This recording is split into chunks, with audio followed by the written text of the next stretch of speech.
Hello everyone, আসসালামু আলাইকুম সবাইকে। Welcome back to my another vlog. Hope আপনারা সবাই অনেক বেশি ভালো আছেন। আলহামদুলিল্লাহ আমি অনেক ভালো আছি। তো আজকে অনেক দিন পর আমি আমার কোচিংয়ে যাচ্ছি।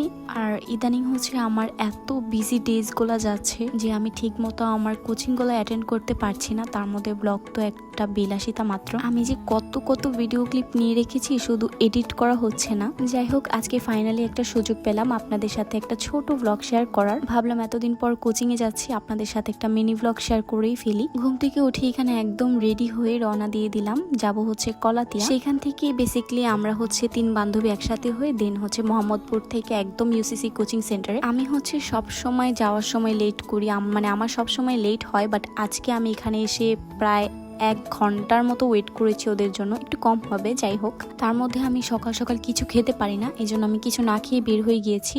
আর এখানে ওদের জন্য ওয়েট করতে হচ্ছিল। আমার মেজাজটা পুরাই গরম হয়ে গিয়েছিল। সকাল সকাল কারোর জন্য ওয়েট করা আমার একদম অপছন্দের একটা বিষয়। তারপরও নিরুপায় হয়ে ওয়েট করতেই হচ্ছিল। আর ফাইনালি আমার বান্ধবীরা চলে আসলো, আর আমরা একটা সিএনজি করে এখন যাচ্ছি মোহাম্মদপুর। আমার কাছে মনে হয় এত গরমে মানুষ যারা একটু লো প্রেশারের রোগী আছে তাদের বের না হওয়াই উচিত। তার মধ্যে আবার খালি পেটে কখন যে স্ট্রোক করে মরে যায় বলা যায় না। তো আমরা অনেক আগেই সেখানে পৌঁছে গিয়েছিলাম, যেখানে অন্য ব্যাচের স্টিল ক্লাস হচ্ছিল, যে কারণে আমরা এখানে একটু খাওয়া দাওয়া করে নিচ্ছিলাম। মানে আমি একটু খাওয়া দাওয়া করে নিচ্ছিলাম, আর এই যে আমার পড়াকো বান্ধবী পড়তেই আছে। তারপর আমরা চলে গেলাম আমাদের ক্লাসে। আমাদের ক্লাস ছিল 10:30 থেকে 12:30 পর্যন্ত।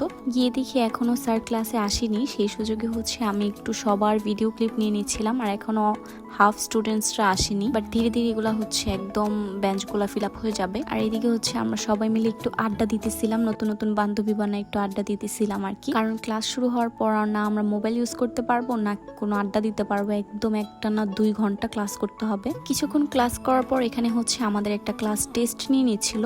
এই সময় স্যার একটু বাইরে গিয়েছিল, যে কারণে আমি ব্লগের জন্য একটু ভিডিও ক্লিপ অ্যাড করে নিচ্ছিলাম। আর মাশাআল্লাহ, এতদিন পর আমি ক্লাসে এসে আমার কাছে সবকিছুই নতুন মনে হচ্ছিল। যাক, সেটা কোনো সমস্যা না। তো আমরা 2 ঘন্টার একটানা ক্লাস শেষ করে এখন নিচে যাচ্ছি। আমি প্রথম দিকে ক্লাস ভালোভাবেই করতে পারি, সবকিছু আমার মাথায় ঢুকে যায়, কিন্তু লাস্ট দিকে এসে কেন জানি আমার একদম মেজাজ খারাপ হয়ে যায়। মানে লেকচারগুলো আর আমার মাথায় ঢুকতেই চায় না, বিরক্ত মনে হয়। তো এখন যাচ্ছিলাম আমার বেস্ট ফ্রেন্ডের সাথে একটু কেনাকাটা করতে। মানে আমার কেনাকাটা না, ওরই কেনাকাটা। ওর সাথে একটু কোম্পানি দিতে আসলাম। আর এত বড় একটা মিরর দেখে এখানে মিরর ভিডিও করা স্টার্ট করে দিয়েছি। পরে আবার অবশ্য ফর্মালিটির জন্য ওর সাথে ড্রেসও চুজ করতেছিলাম, বাট আমার কাছে কেন জানি একটা ড্রেসও একটু ভালো মনে হয় নাই। যদিও আমি কিনবো না, তারপর আমার কাছে ভালো লাগে নাই। বাট যেহেতু আমি ড্রেস কিনছি না, সেই জন্য আমার মূল্যবান ওপিনিয়ন আর আমি দিইনি এখানে। বাট টু বি অনেস্ট, এখানে যাওয়া আমার একদম টাইম ওয়েস্ট মনে হয়েছে।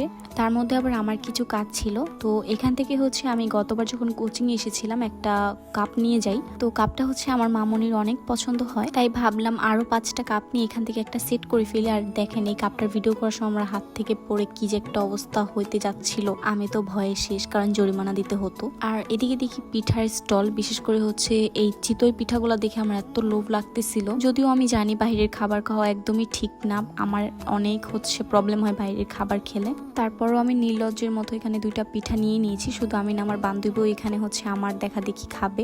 পিঠার সাথে ভর্তাগুলো এত বেশি স্পাইসি ছিল যে কি বলবো, খেয়ে তো আমাদের মাথা নষ্ট হয়ে গিয়েছে। এই জন্য আমরা চলে আসলাম লাচ্ছি খাওয়ার জন্য। আমার বেস্ট ফ্রেন্ড রিকমেন্ড করলো এখানকার লাচ্ছি নাকি অনেক মজা, তাই আমি ভাবলাম যে একটু ট্রাই করে দেখা যাক। লাইফে আসলে সবকিছুরই ট্রাই করা দরকার আছে। তো এখন আমরা বাসার উদ্দেশ্যে রওনা দিয়ে দিলাম।